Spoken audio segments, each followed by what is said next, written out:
I've been painting models for like 2 to 3 years now, and I'm always on the lookout for new techniques to elevate my creation.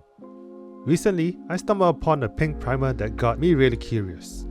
My go-to primer mostly has been spray paints. Recently, I've been using Mr. DIY's flat black spray primer. It covers the model well, has a smooth finish, and at $6.50, it's a great deal. Citadel primers are okay nowadays, ever since my video from the past. I did recommend some of it, but right now I sort of grown out of it. And the price is still expensive. Now most of those spray paints are alright, but I too am trying out airbrush primers, such as this. This is Mr. Surfacer Primer, or Mr. Finisher Surfacer 1500. Why the number? The fast summary is the thickness, 1500 is the thinnest, and 500 is the thickest. Didn't come out like this bottle here. I actually thin it down with thinner to make sure the primer is ready. Anyway, there are other colors, but I just noticed why is there a pink color primer, and I had to check it out. There are spray can options too, but I didn't get any as they are double the price. But if anyone tried it, let us know what you think. However, today I'm focusing on pink Mr. Surfacer. Can it make the model look good? Let's try it.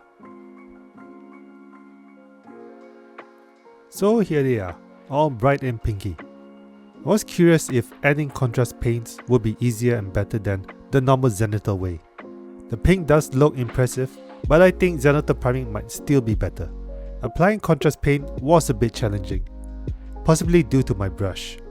However, the color tone of the Fire Slayer flash helped create the unique look.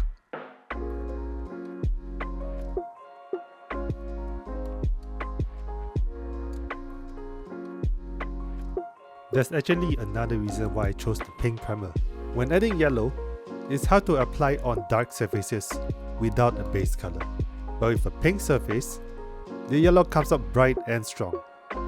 Look at these molten blades, like the plasma axes on Warhammer 40k's League of War 10. It's easier with the pink primer.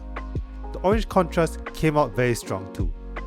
The color range from yellow to red looks great with the pink primer. The skin, however, is still a challenge. Personally, I don't think it's better, so I'll be fixing up later. The orange skin does look unique, with a pinkish green hue that I like.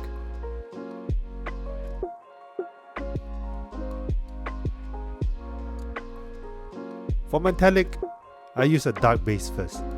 The pink primer doesn't settle well with the dark brown contrast initially, but after some trial and error, I fixed it.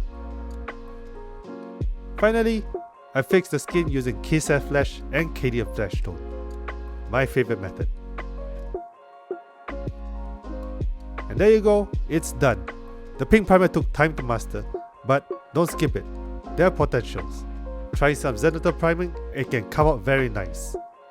Have you tried Mr. Surface Primer's 1500? Let us know in the comments below.